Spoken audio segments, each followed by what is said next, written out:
Glenn Loury here. This is the Glenn Show. Glenn and John, we're the black guys at bloggingheads.tv.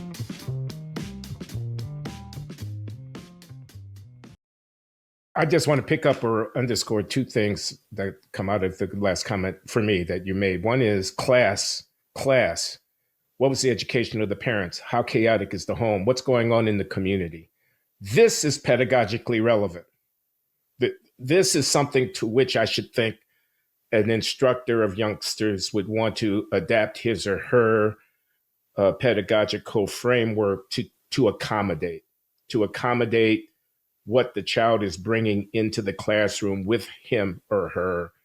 And mainly that's going to be the social position, the resources available, the experiences that are outside of the school, but that affect the kid's development. That's class, that's not race. Those experiences are mainly about the resources available, the how adept the parents are, what their vocabulary is, how much time they spend reading to the kid. Does the kid know her numbers and her shapes before she gets to the kindergarten? This kind of thing. Nothing wrong with taking that into account, but it's not white supremacy that's the enemy here. The enemy here is the disadvantages associated with marginality, low resources, and poorly equipped parents to supplement what the school is doing for the kids. So you're missing the mark to the extent that you racialize this. Missing the mark for the poor white kids who might also need to have their special concerns attended to, but also missing the mark by racializing it. The other thing I just want to say is, this is math that we're talking about. It's universal. I mean, the thing about it is that the theorem, 2 + 2 = 4, is true everywhere and all the time. It transcends the particularity of our social location. Ultimately, I'm not sure it's as significant as our intellectual, moral, and artistic culture being turned upside down by people whose modus operandi is to shout people down and call them names, and therefore to make them pretend to believe what they believe. And so, yeah, I find the response to all of this very interesting. But I should say, my question is not what institutions are conservative. I'm awake. I'm talking maybe not woke, but awake. I'm talking about hard left versus violent right. Who has more influence now? I think it's the hard left. Well, what people are going to say, I think, is they're going to point to Antifa, which is the boogeyman. That's the bugbear. That's what the conservatives always point out. And they're going to say Antifa is a bunch of anarchists. It's true. But if you compare them to the well-organized right-wing militias that are armed and that are ideologically focused and that are there and have been there, they're nothing compared to the right wing.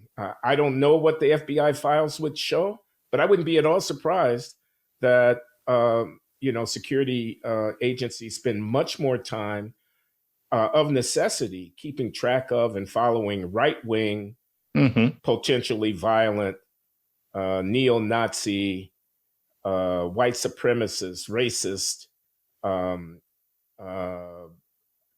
various gatherings than they do following extreme leftists. They both are going to be on their screen. I don't know. We could try to find it out, but I'd be not at all surprised to find out that the perception of the threat, the just magnitude of the threat. There was, for example, that federal building that got blown up in Oklahoma City, killing a large number of people, that kind of thing. These people are very well armed. They are, paramilitary. They are ubiquitous. You find them in every state. Again, this is not something I know a lot about, except just from reading the newspaper, you can get a sense of it. So I think it was what January 6th revealed was, and the chatter all around it, what led up to it, the energy that went into it. What it revealed was how widely extensive is this world from which some of the right-wing violence might emerge. Most of the people, of course, who came out to rally in support of Trump were not violent insurrectionists. They were people who came out to rally in favor of Trump. But in their midst and behind them There's a lot of very troubling stuff that's going on.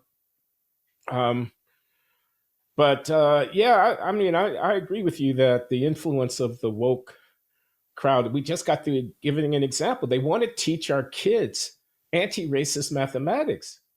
This kind of thinking is, insinuating itself everywhere. That is problematic. In every state.